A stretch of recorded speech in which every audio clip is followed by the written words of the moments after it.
So guys, এটা কিন্তু ভূতের রাজা দিলবর রেস্টুরেন্টের মিনি ভ্লগ। সো দেখতেই পাচ্ছ আমরা কিন্তু পৌঁছে গিয়েছি। অ্যান্ড দেখো, আমি কিন্তু মেনু ডিসাইড করছিলাম যে আমরা কি খাবো। যদিও আমি মেনু ডিসাইড করে এসেছিলাম বাড়ি থেকে যে ওকে আমি এইটা খাওয়াবো সেটা খাওয়াবো, বাট ও তার উল্টোটা খেয়েছে। আর এত এত মানে ওখানে মেনু ছিল অনেক অনেক অনেক অনেক খাবার দাবার। তো আমরা ডিসাইড করতে পারছিলাম না যে আমরা কোনটা খাবো। দেন বেসিক্যালি আমরা একটা বিরিয়ানি নিয়েছিলাম আর একটা থালি নিয়েছিলাম।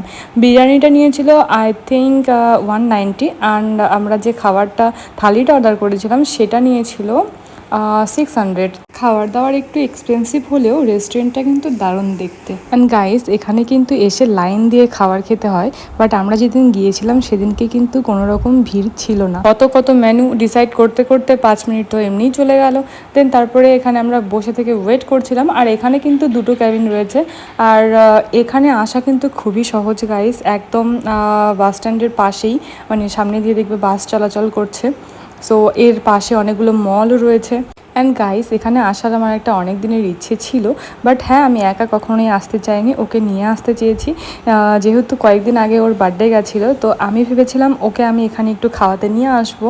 ওর বার্থডেতে তেমন কিছু করা হয়নি, এবারও আমার সঙ্গেই ছিল বার্থডেতে, বাট তেমন কিছু হয়নি, আমরা কোনো সেলিব্রেশন করতে পাইনি।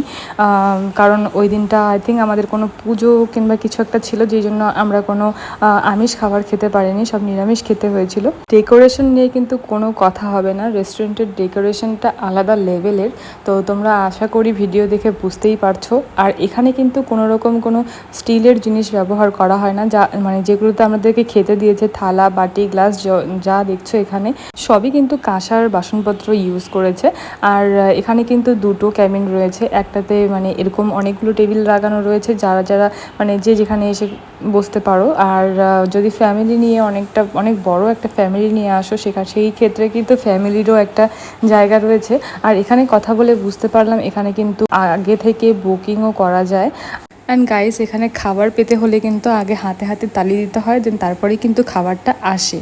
দেখো, অনেকগুলো যে থালিটা আমরা অর্ডার করেছিলাম সেখানে কিন্তু অনেকগুলো পদ রয়েছে, তোমরা দেখতেই পাচ্ছ। সব কিছুই ছিল বাঙালি খাবারের, মানে যা যা লাগে বেশ অনেক কিছুই ছিল। আর গাইস, এখানে কিন্তু খাবারের শেষ পাতে, মানে যখন আমরা রেস্টুরেন্ট থেকে বেরিয়ে যাই, বেসিক্যালি সব রেস্টুরেন্টে কী দেয়, মৌরি আর হচ্ছে ওই কী বলে ওটাকে, যাই হোক মৌরি আর কি একটা দেয় যেন চিনির মতো। আর এখানে কিন্তু পান দেয় গাইস।